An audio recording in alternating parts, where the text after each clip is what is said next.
இன்று 2025 ஜூன் மாதம் 2ஆம் திகதி.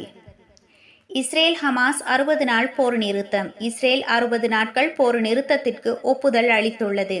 ஹமாஸ் இந்த ஒப்பந்தத்தை ஏற்குமாறு அமெரிக்க அதிபர் ட்ரம்ப் அழுத்தம் கொடுத்துள்ளார். இந்த ஒப்பந்தத்தில் காசா மக்களுக்கான உதவிகள் மற்றும் பணைய கைதிகள் விடுவிப்பும் அடங்கும். ஏமன் ஹூதிகள் இஸ்ரேலுக்கு ஏவுகணை தாக்குதல். ஈரானை ஆதரிக்கும் ஏமன் ஹூதிகள் காசா மீதான தடையை நீக்குமாறு கோரி இஸ்ரேலுக்கு ஏவுகணை தாக்குதல் நடத்தியுள்ளனர். இதை இஸ்ரேல் விமான பாதுகாப்பு அமைப்பு அயர்ன் டோம் தடுத்துள்ளது. அமீரகம் ஈரான் அதிபர்களின் தொலைபேசி உரையாடல். அமீரக அதிபர் ஷேக் முகமது பின் சயீத் ஈரான் அதிபர் மசூத் பெஷக்கியனுடன் தொலைபேசியில் உரையாடி இஸ்ரேல் ஈரான் போர் நிறுத்தத்தை வரவேற்றார். இது மத்திய கிழக்கில் அமைதிக்கு உதவும் என்றும் குறிப்பிட்டார். துபாயில் சட்டவிரோத கட்டிட மாற்றங்களுக்கு எதிராக நடவடிக்கை.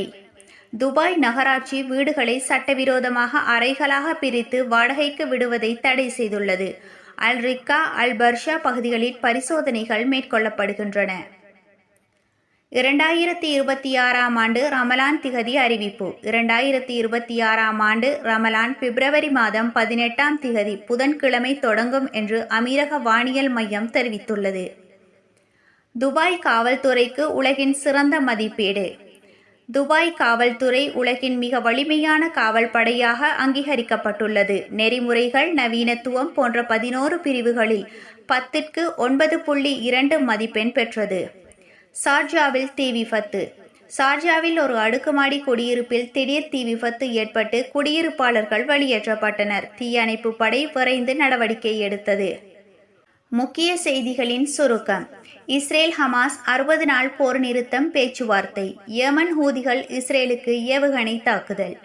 அமீரகம் ஈரான் அதிபர்களின் அமைதி உரையாடல். துபாய் சட்டவிரோத வாடகை அறைகள் மீது கடும் நடவடிக்கை. 2026 ரமலான் பிப்ரவரி 18 தொடங்கும் என்று அமீரகம் அறிவிப்பு. இந்த செய்திகளின் விரிவாக்கத்தை இன்னும் சற்று நேரத்தில் எமது சேனலில் எதிர்பாருங்கள். நன்றி.